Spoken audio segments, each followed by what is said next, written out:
बाप को भूलने की भूल कभी नहीं करनी है। बाप को भूलने की भूल कभी नहीं करनी है। कहीं कहते हैं हम नहीं भूलते बाबा को, पर बाबा का कहा ही भूल जाते हो तो ये तो भूलना ही होता है।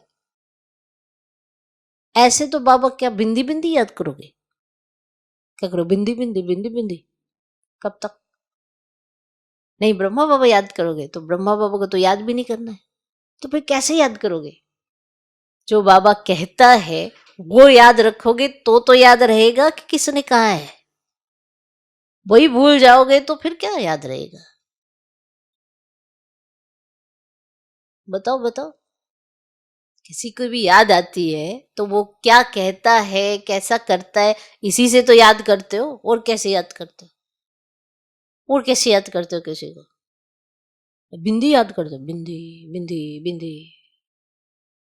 बिंदी तो स्वरूप है, जो आप अपने आप को स्थित करोगे फिर उनको याद करोगे, वो एक अलग स्मृति है।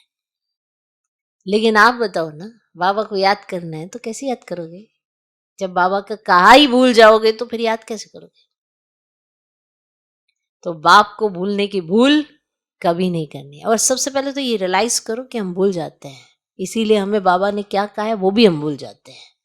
फिर हम ये भूल चुके होते हैं कि बाबा ने हमें कहा क्या था। फिर पिछली पिछली पता नहीं अगड़िम बिगड़िम बातें याद रखते हैं, ये हुआ तो हो जाता, और खुद के दिए अभिमान में अपना सत्यानाश कर लेते हैं। तो बाप को भूलने की भूल कभी नहीं करनी है। कहीं ऐसे कहते बड़ा याद है बाबा, बहुत याद है बहुत याद है, पर तुम्हारी एक्ट बाप के कथन को नकार रही है तो ये कैसी याद है? किसी ने नहीं पूछा, तब बाबा ने आपको अपनाया। और फिर जब बाप पूछने लगा आप सबको पूछने लग गए, और फिर उसके बाद आपको बाप ही भूल गया। और बोला माना बाप का कहा भूल गया। याद रखना, बाप को भूलने की भूल कभी नहीं करनी है। आशिक बन माशूक को याद करना है। ये कर्म हमारा है याद करने का, ना कि बाप का है। हाँ, उनकी गुड बुक में अपना नाम लिखवाना है तो कर्म भी गुड गुड करने पड़ेंगे, तब जाके उनको हमारा ख्याल आएगा, वरना उन्हें हमारा ख्याल ही क्यों आएगा? उनके पास तो बहुत अच्छे अच्छे बच्चे हैं, पर हमारा ख्याल उनको आए उसके लिए हमें अच्छा कर्म करना भी पड़ेगा।